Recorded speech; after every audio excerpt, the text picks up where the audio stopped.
Welcome to Seven Figures and Beyond with your host, Greg Shuey, your e-commerce marketing expert. Hey everyone, welcome to episode 23 of the Seven Figures and Beyond podcast. Hope everyone is killing it this week.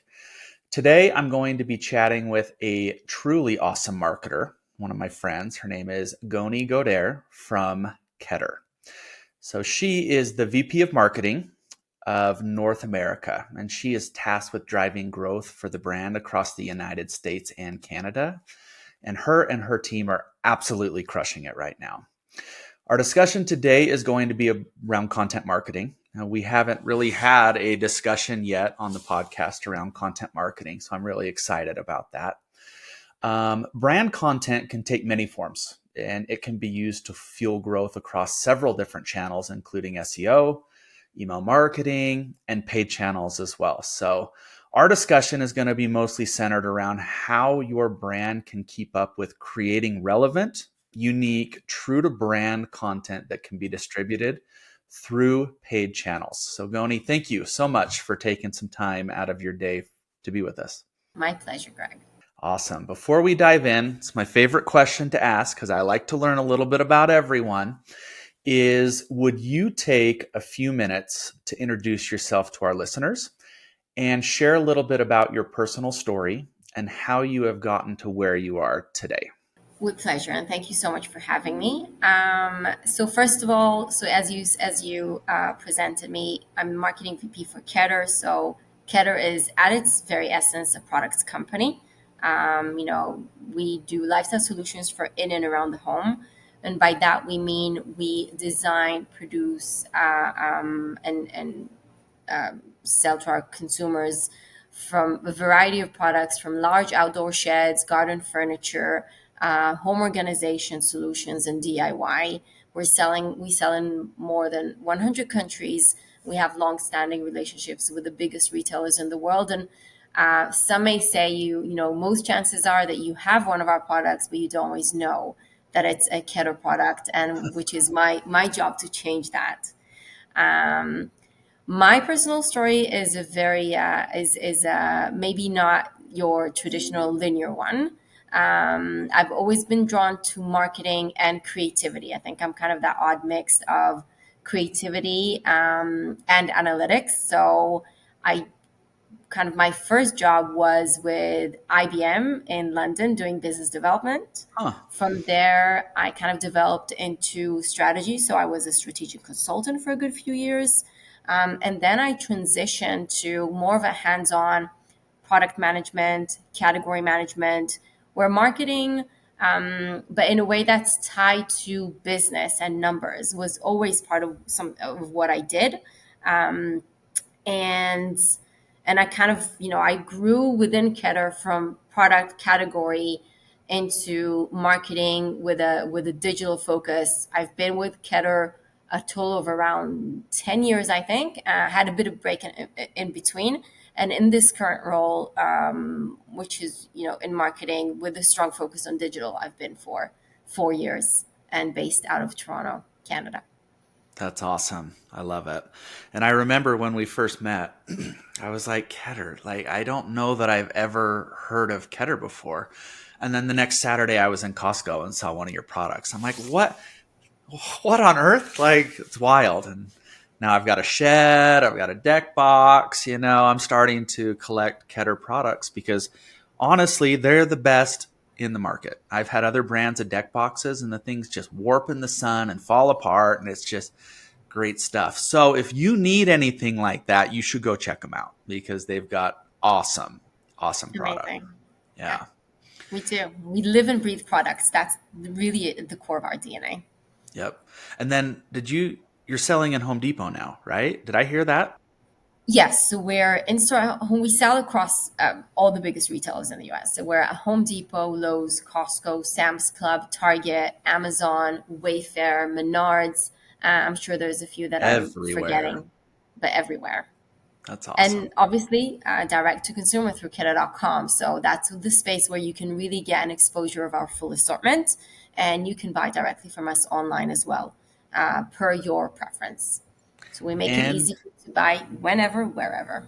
and you can check out some of their amazing branded content, which is what we're talking about today. Exactly. All Exactly. right, cool. Are you ready to jump in? Pleasure. Yes.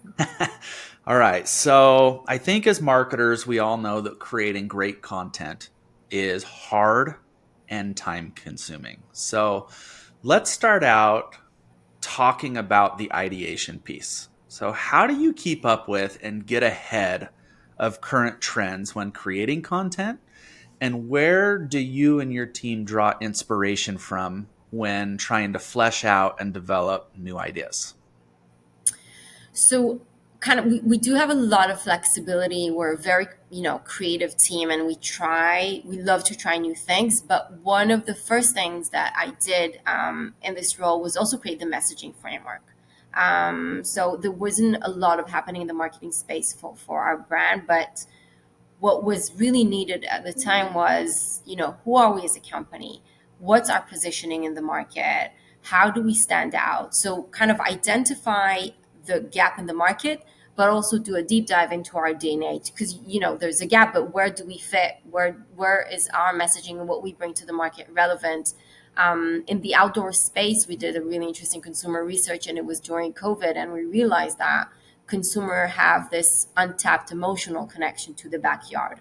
So we really, we want to create that framework of who we are, what's kind of our core DNA, what defines us, and have that overall messaging layer, which in our case was bring more authenticity, be playful, allow ourselves to experiment, and be kind of the professional voice in the space across all of our categories, but also one that has that human connection. And that when we have that framework, then we experiment, and it can be being inspired by things that we see across numerous brands. I love lifestyle, beauty, and it could be from brands that either operate in the outdoor space, indoor space, various industries.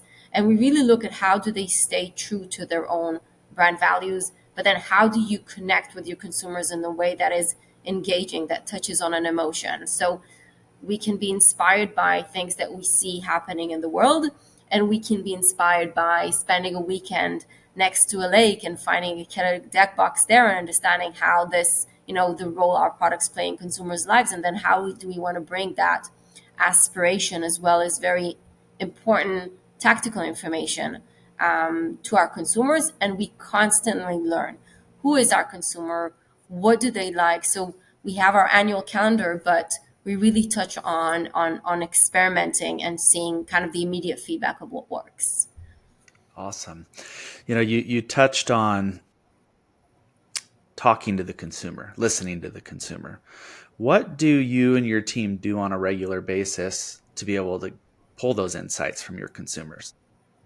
So we have regular connects internally as a team and with the agencies that we work with to really, for instance, with your team, we have, this has been incredibly useful. Every few weeks, we sit down and we go through our SEO strategy, and we go through our newsletters. We go at a level of detail that which button worked when we clicked on that button, when we changed the design, when we put lifestyle image, when we did this type of call out. We really, your team really walks us through where were our consumer eyes, where did they click, and we test. And it makes us, first of all, it's really rewarding because it's Yeah. us having the direct impact. We can change the content, we pivot on the spot within a few days. We send out a newsletter, we test it, and we connect again. But we'd connect again when we have enough data, because you don't want to change everything all the time. And same goes for SEO, and then and obviously in the paid landscape, and also when our products go live on the site and we have heat maps. So we really now, I think it's a really exciting time to be a marketer, because you can see immediately the impact of the work that you're doing, in a way that's measurable, and you can adapt and change while staying core to what your brand is all about. Because as you said, trends, there's so many trends, but you Yeah. cannot hop on every trend wagon that passes by. No, you cannot. You cannot be pulled in too many directions. That's one of my big things is you've got to focus and you've got to get Exactly. really dialed in. Yeah. Exactly. Cool. That's awesome. So when I talk to brands who want to work with us, one of the first things that I look at is their content. Everything from category pages to PDPs, blog posts. I want to see if they have a well thought out on brand content strategy that serves a purpose, is helpful, and appeals to their audience. So when you and your team are creating this kind of true to brand content, what does that process look like? Great question. So when I look at things holistically, I look at three areas. I look at, first of all, there's aspirational campaign, Hmm. creative campaigns that you portray kind of the what people are aspiring to have in their life. You create the dream. There is the very tactical product information. As you said, in our product pages, this is kind of well advanced in the consumer journey. Have making sure that all the right information is there to help consumers make a choice, whether it's how we show dimensions, capacity, durability, with all the important benefits in our space. Um, and the third one is information that's authentic and relatable. So when it comes to aspirational campaigns, I think for us in certain categories, especially kind of being a newer older brand, Yeah. where we found it most effective is to tap on the consumer once they've started that journey. So while we want to be somewhat aspirational, we don't we take it within still the realms of relevancy. Product information is something that is well thought through with every single product launch to really Yeah. make sure that, and again, we're doing that, we're not just being descriptive, but we're talking about how does this meet you in your life. If this has a strong lid, a strong roof, what does that mean for the weather in the country or the state where you're living and the wind resistance to your specific climate? So we talk about the actual product, but in a way that's super relevant to the consumer. And then the third aspect is creating relatable content. I'm really constantly thinking as how do we make our content reliable and relatable. So it's not just us talking about our products, but it's finding partners and utilizing content created by our own consumers, because consumers believe other consumers Yep. more and more in this world today. So I hope that kind of answers the question, but I always think about all those three kind of aspiration, product, and relatable, authentic content at the same time. No, I love that. That's perfect. And I think all of that kind of dovetails back into the overall customer journey, right? As they're out searching for inspiration, right? You've got to have those pieces of content. As they drive down the funnel, then you have to have other pieces of content. And so, really understanding the customer and what their unique buying journey looks like, and even how do they use the internet like through that buying journey, right? It's simple, like how, like which platforms and which sites and where do they like to consume information. Without knowing that, it can sometimes get hard to produce the right kind of content. Greg, you're spot on, because the journey is not linear Yep. and consumers experience it through different devices, through different platforms. It could be through searching on Google, it could be through a retailer website, it could be our own website, it could be social. There's so many touch points, and you've got to kind of, one of the most important starting points is is our consumers spending their time, and in that point, what type of content is relevant for them to consume. Because when you're way further down the funnel, you don't want the aspirational storytelling. You want an Yeah. answer to your question. Yep. So, absolutely. I love that. Cool.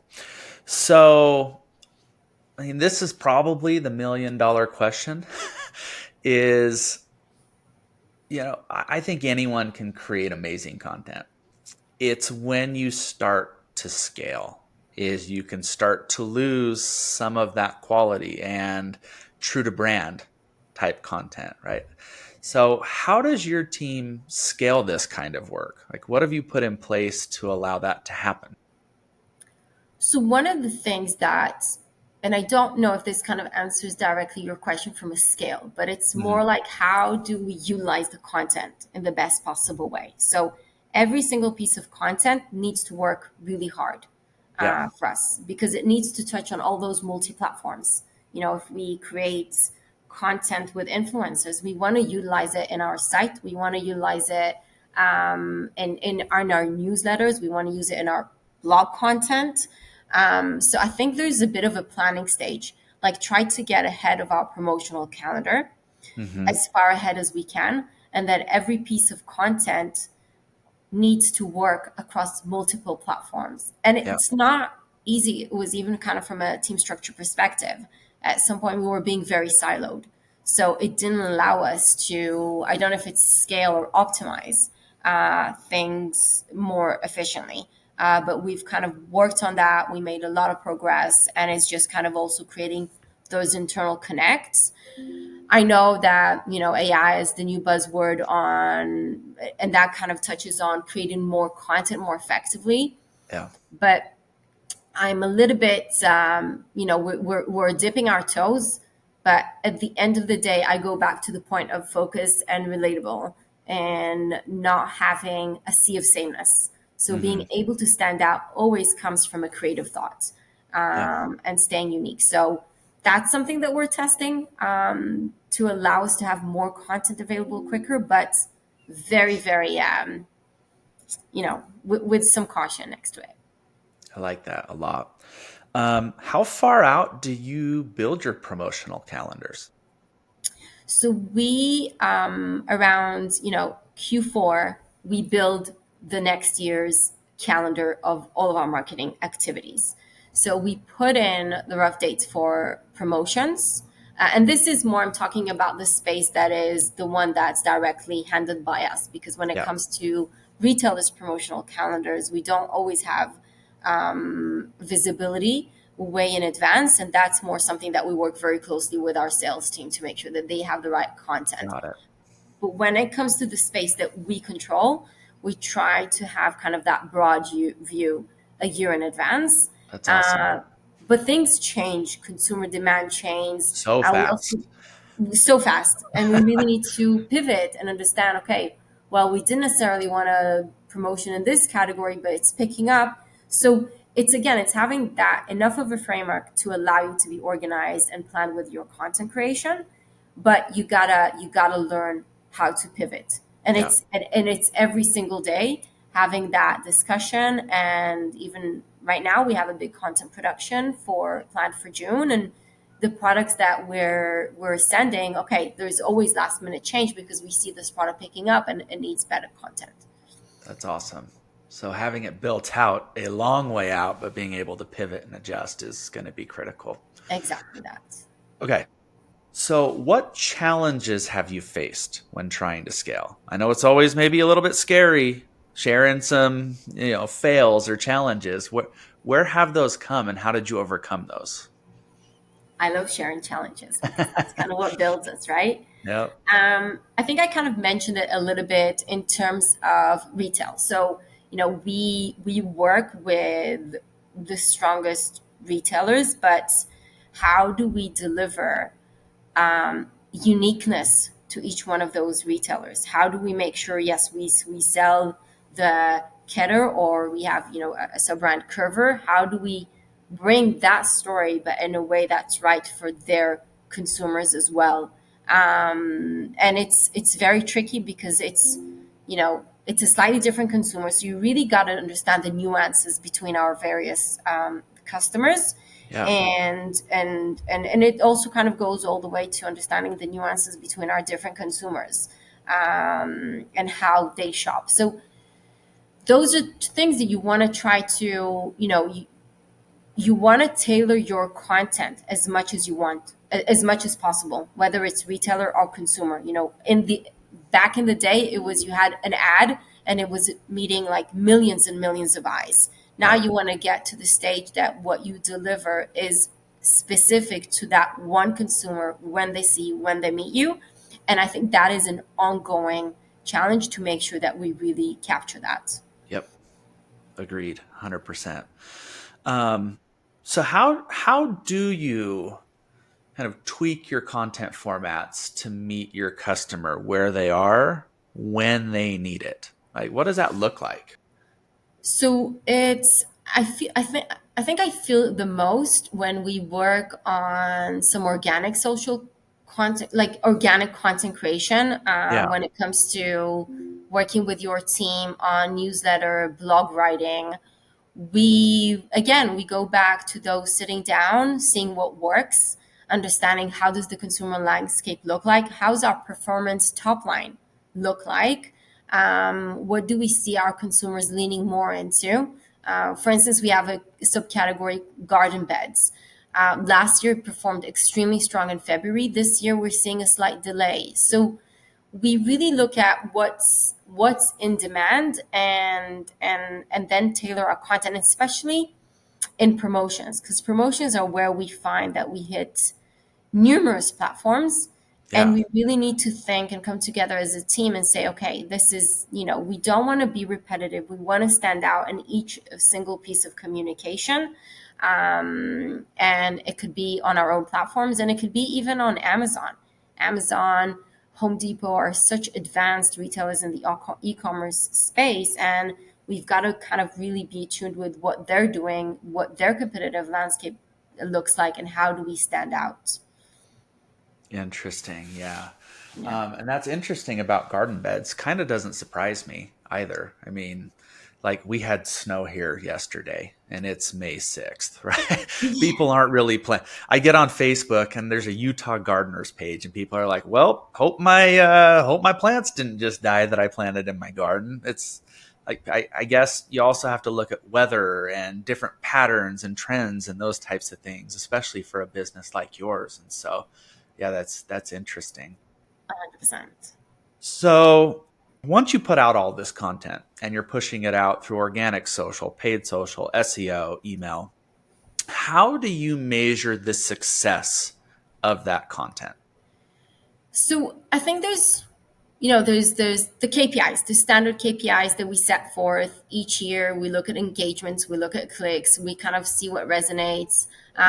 We also kind of look at things organically, like if we did awareness, if we kind of invested more behind our brand, and created more organic content, how is that meeting us? So there's so many KPIs, but we try to simplify. Sometimes you need to overcomplicate things in order to simplify them.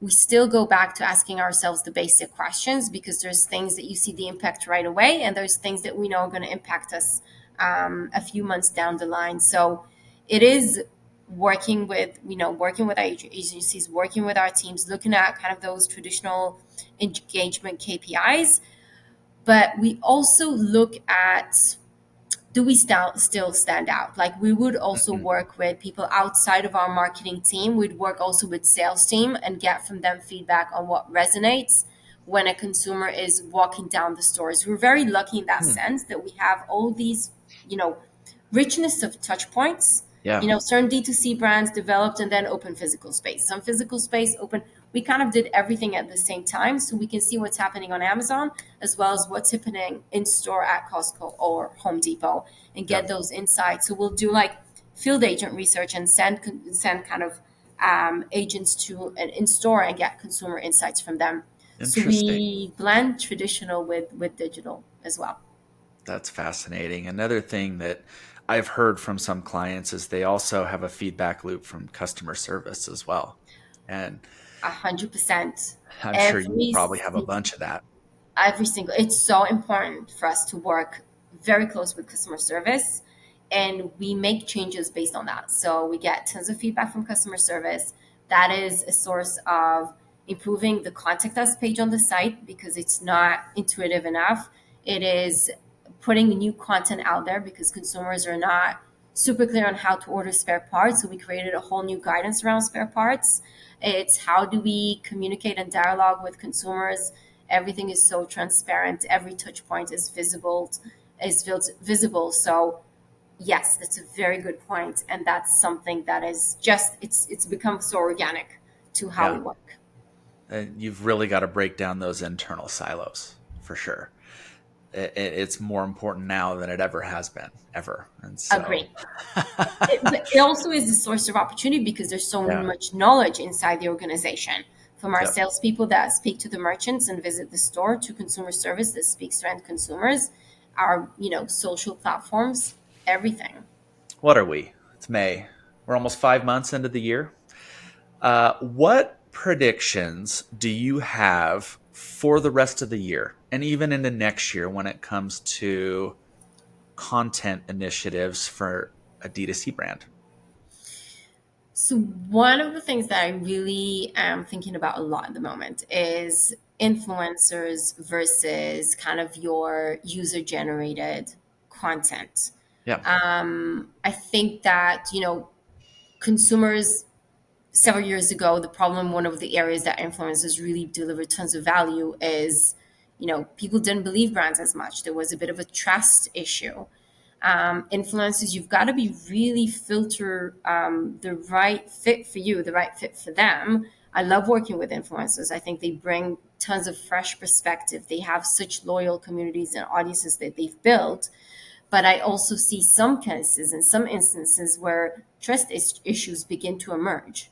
Yeah. So how do you work very closely with interesting content creators? I now call them a little bit more than influencers, Yep. because you kind of, how do you make that happen? But I think there's tons of value in information that comes from our actual consumers.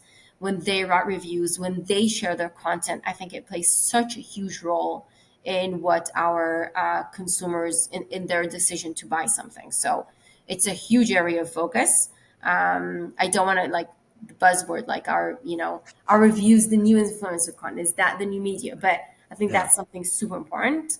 I think how social and how consumers consume data has Yep. really impacted how online retail websites look like, right? People don't read anymore. Everything needs to be very simple, very visual, very video.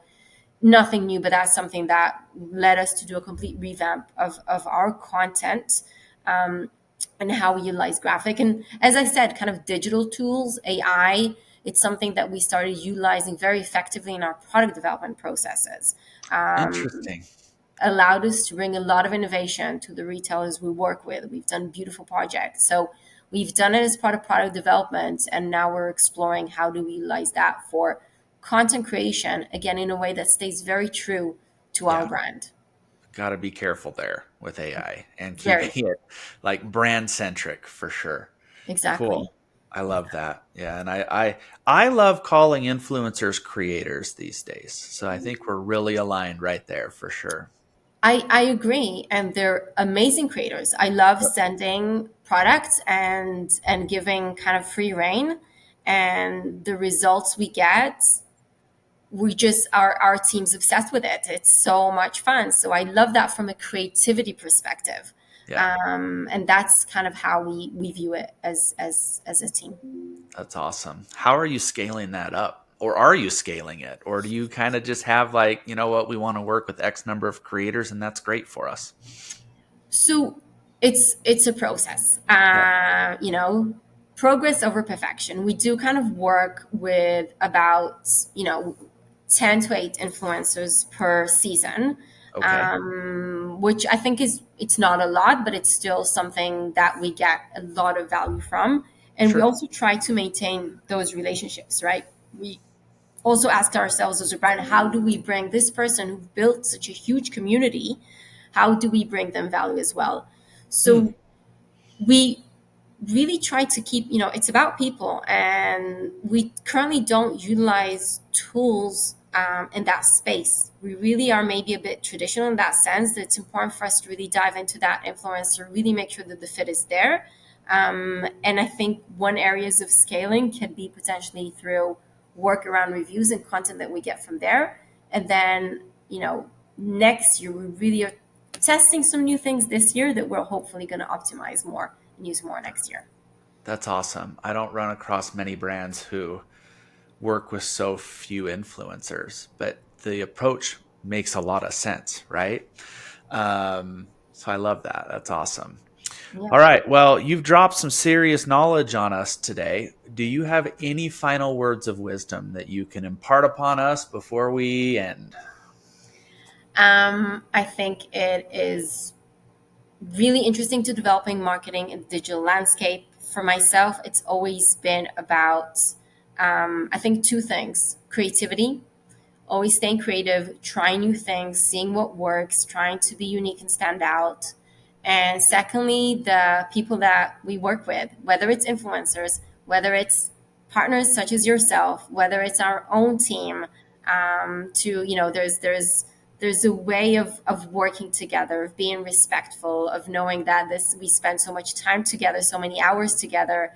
So doing it in a way that we enjoy what we do, because everybody goes through challenges, but you kind of just need to know how to navigate through those, and stay positive and stay creative. That's awesome. Yes. Cool. Perfect. I think that's a great stopping point. So, Goni, thank you again for being with us today. Thank you so much, Greg, for the opportunity.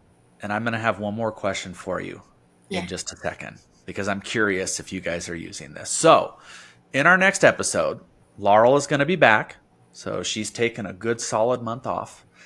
And she's done that because she's been really busy, honestly, buried and taking a more active role with our clients as of late, which is great. But I need her back on. So she'll be on in a few days. So our discussion is going to be about Meta AI. It's also known as Advantage Plus Creative Enhancements. Goni, are you guys using that tool inside of Meta? We're still learning. We're still Yeah. learning and educating ourselves. Got Yes. it. So Keen to try. we are going to talk specifically about some of the features that are rubbing brands wrong and creating a less than ideal brand perception, creating a poor customer experience, and what you can and should do about it. I'll give you a little teaser. We've got one client that they sell journals. Actually, we had them on last week. They sell journals, and they had some props around their journal. One of them was like a baby rattle. After like 5 different variations that Meta tweaked, it looked like a flaming hot Cheeto. Like, it looked horrific. And it was awful. And like, it is really creating some issues with brands right now. And so we're going to walk through that. We're going to walk through what you can do about it, tweaks that you can make to be able to get a handle on this. And it's going to be a good one. It's probably going to be a short discussion, but it's going to be a good one. So that's it for today. As always, take what you've learned here, make a plan, and take massive action this year, which we have learned a lot. So get on that. Thank you, everyone, for joining.